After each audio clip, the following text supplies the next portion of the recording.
Hello everyone, आज हम पढ़ेंगे the famous Vishakha versus state of Rajasthan के केस के बारे में।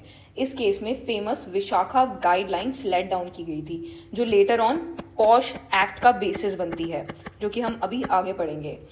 तो इस केस के फैक्ट्स को जरा समझते हैं। इस केस में भावरी देवी एक फीमेल होती हैं जो एक सोशल वर्कर होती हैं, जिनका मेन काम यही होता है कि डाउरी और चाइल्ड मैरिजेस जो हो रही हैं इनके अगेंस्ट वो आवाज़ उठाती थी। तो इन्होंने वही अपना जो इनका काम था वो किया और इन्होंने कोशिश की कि एक चाइल्ड मैरिज को रोका जा सके। तो जिस फैमिली के यहाँ ये चाइल्ड मैरिज हो रही थी वो इनसे काफ़ी एंग्री हो जाती है, जिसके रिजल्ट में इनका गैंग रेप होता है। एंड ये गैंग रेप भी इनके हस्बैंड के सामने होता है। तो इस केस में जब ये जस्टिस मांगने जाती हैं तो अथॉरिटीज़ इनकी ना एफआईआर रजिस्टर करती हैं, ना इन्हें किसी तरह का सपोर्ट मिलता है। तो इसमें मेन इशू यही आता है क्योंकि उस टाइम पे हमारे पास कोई स्पेसिफिक लॉ नहीं था इंडिया में जो sexual harassment of women at work place से डील करता हो। हेंस इनके इशू का रिड्रेसल हो नहीं पा रहा था। तो एक एनजीओ होता है जिसका नाम होता है विशाखा, तभी इन गाइडलाइंस को विशाखा गाइडलाइंस बोला जाता है, क्योंकि ये जो विशाखा एनजीओ होता है ये फाइल करता है PIL before the supreme court.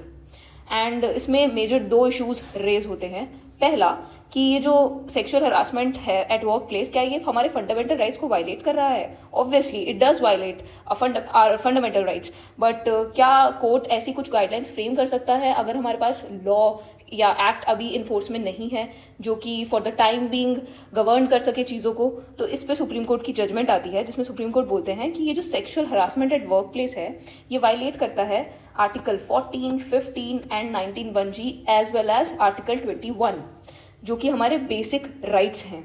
Hence court laid down करता है द फेमस विशाखा गाइडलाइंस, जो कि बाइंडिंग होती हैं ऑन ऑल वर्क प्लेस जब तक एक पार्लियामेंट का लॉ नहीं बन जाता। Later on, this case became the basis of POSH Act 2013. So now Vishakha guidelines क्या बन गई हैं? विशाखा गाइडलाइंस पॉश एक्ट के फॉर्म में हमारे पास हैं। तो what is the full form of posh act? It is sexual harassment of women at work place prevention, prohibition and redressal act. So now Vishakha guidelines are POSH Act. Hence these guidelines were really important. आगे हम समझते हैं कि ये guideline है क्या।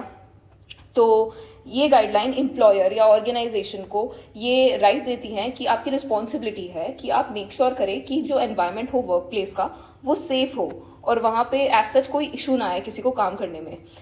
Awareness फैलाने का उनके पास रिस्पॉन्सिबिलिटी है। अगर एम्प्लॉयर है तो आपका ये रिस्पॉन्सिबिलिटी है कि आप अपने एम्प्लॉयज़ को अवेयर करें कि इन केस आपके साथ कुछ ऐसा होता है तो आप कहाँ पे रिपोर्ट करेंगे, कौन सी कमिटी को आपको रिपोर्ट करेंगे और क्या क्या एक्शन उस केस में लिया जा सकता है।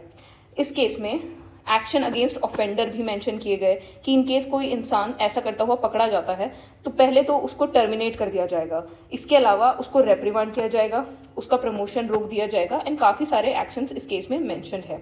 इस केस में डेफिनेशन ऑफ सेक्सुअल हरासमेंट को भी बदला गया, जैसे कि physical contact, demand for sexual favours, sexually coloured remarks and showing certain videos to a female basically.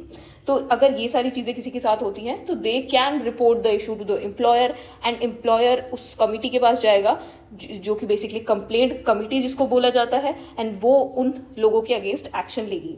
Also इस कमिटी में 50% जो होंगे मेंबर्स वो फीमेल्स होंगी। ये कमिटी इंश्योर करेगी एक फेयर एंड टाइमली रेड्रेसल को, और ये जो कंप्लेनेंट की जो डिटेल्स हैं इनको भी कॉन्फिडेंशियल रखा जाएगा for the safety of the person. So I hope आपको ये चीज़ें समझ आई होंगी।